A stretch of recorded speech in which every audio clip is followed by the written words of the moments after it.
So yo, are you like producing off the jump, or are you just rapping? I was just rapping like strictly. I didn't start producing until probably like 5 years after I started rapping. And I, I can't believe like I started producing on this program Soundforge, but it was like a Sony program, like $60 Sony program from Future Shop, right? And it was just made for like recording, like vocal recording. It wasn't even like made for making beats, but I somehow figured out how to make beats on this, right? And it took like about a year until I was dope at making beats on this fucking Soundforge program. Um, and I just ended up sticking with this bullshit program that I was using for like, that year, right? So I produced with Soundforge for like 3 years when I first started producing. Mm. Like, but yeah, it wasn't until probably 5 years into like rapping, like from like when I started rapping like serious, you know what I'm saying? Like So why from when did I told you, so why did like you it was start? probably a good 3 4 years. What's Like, that? what made you make that transition into deciding to want to produce? Like, I can tell you, 8.5 years into rapping serious, I have no desire to start producing really. So it's like, to me, it's fascinating that at I some think point. I think everybody like I don't know. That's weird. You kind of say that because you know what I mean. I was about to say like everybody who I know who raps like wishes they could make beats. You know what I mean? Like I wish I could make my own beats. Like, I mean, I have a but desire to fucking stand next to a guy and go beep boop boop boop boop boop boop, and then they make it. yeah, That sounds dope to me, but to actually do the engineering is like, I hate editing. I'm not a big fan of like editing videos, engineering. Like yeah. all of that process. It's not the composition. It's the making it sound good that I have no desire to learn. Oh, the engineering part. I'd play an instrument 7 times as fast as I would get into like actually learning it. Because I played bass for a minute, so it's not like against the musical Yeah, side, but like to actually like go play with a sound program and like learn the science of sound engineering to know how to make every single. Nah, I can't do it. I have no desire.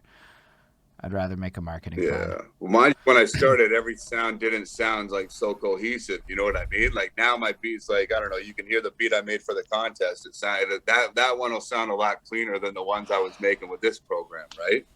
But no, I just always wanted to like make my own beats. Like you know what I mean? Like Maloney's making beats like every day in his basement. You know what I mean? I'm just like like I want to use the you know what I mean? Like I want to make this beat. Like he would be like he would make a fucking banger. I'd be like, yo, give me this beat. He'd be like, nah, like nah, I'm keeping this one. Like I need this one. Like like Mm. so I'd be like, fuck. I was like, yo, I got to start making my own So I beats. guess I can You know say what I I mean? never Start had making that my own beats. experience though. I haven't actually been around a lot of people who cook up beats. Usually I'm at the point where the beats are available and I get the beats. And I was really Yeah, good at scrounging for the weird beats no one else wanted, and people would just give me that shit, and I'd be like, okay, cool. And then I never like really sat there and watched people like cook it up, get attached, and lose it because it wasn't mine. Like that never happened one time to me. So that's an interesting difference right there, yeah. where I could see how you see that Oh, that happened happen. a lot. God, That every happened a lot to me, man. Even Obi, shout out to Jack Hellington, the other Breaking Records producer in the contest, right? yeah. He would come over and like he would play us through beats. So, like everybody in Icon would sit around. Obi's coming over, and like Obi was new to like the circle, and we'd be like, yeah, we're pumped for these like these new fucking beats. And we'd all sit there and like before the drum drop, you like if you liked it, you'd be like, "Yo, it's mine. I'm calling it." Like you want to call it before the drums drop because if it drops and it's fire and someone else calls it, you're not getting it. But then Mm. if you called it and the drums weren't fire, you're still taking it and somebody's getting the next choice. So it was like it was just a big fucking ruckus, like fighting No, that over is beats. so Like, cool. Tell us more about like that process, man. I never like again for me. This is just personal curiosity, hearing how another artist does their thing. So y'all would be in a room, and mans would come yeah, in, and it would be like a beat lottery of sorts, and you would effectively have like a order, like a draft, yeah. like when you're doing like fantasy hockey, and you got your draft picks, and then you would like kind of set up a system like that. No, it wasn't that organized, man. It was just a fucking bunch of dogs in the yard fighting over it, just like especially Obi instrumentals. Fuck, like Mm. he would sit there and he would run through them. And if you got one, then the next one you couldn't pick. You know what I mean? Like, oh, you already picked, you just picked one. I like this one, you know, like, so he was him and, you know, Sky, the one guy who I told you kind of got our foot in the door starting to do shows, showed to Sky. You know, he had beats and shit. He made fucking fire beats. He's actually got a beat coming up on the new Menace Lupus album. We're starting to record that soon. But yeah, he would come over and we would all fight over these guys' beats. You know what I mean? Like, I remember, like, me, Lipinski, Maloney, there'd be Santoro, there'd be like, no, this one. Like, you know, we need this one. I want this one. No, I want this one. No, okay, we'll collab on this one. You know, like, and if the fight got too intense, we would have to collab. But yeah, that was that's an amazing sentiment. Those were some fucking. We went too hard on the beat. We fought too much. Fuck it. Now we have to fucking collab on this mother. That's a hilarious thought to me. But I love it. I love it because, like, again, like, you can hear you guys rapping together and, like, the same names keep appearing. Like, we found that Maloney album from 2013 you're on. You know, a bunch of stuff I was trying to, like, dig through, but I could find. I didn't actually go to your website. That would probably been a smarter choice.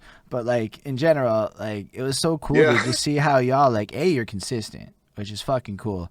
But, like, y'all have, like, a chemistry. Like, we do album reviews, and one of the things my girlfriend looks for when she listens is, like, are they friends? And you can hear when people are friends on a song. And that shit is, like, apparent from every track I heard that you're on with anybody else. And that's actually, like, a really great feel that you bring to the energy of the music you make together.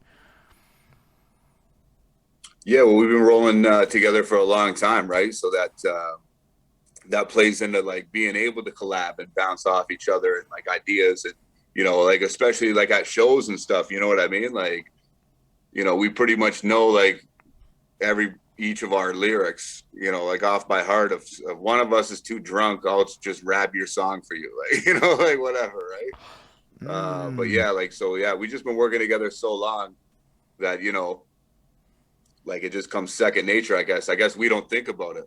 Something like, I guess people, like, if they work together so long, you wouldn't think about, you know, that, but it's cool the listener would pick up on that.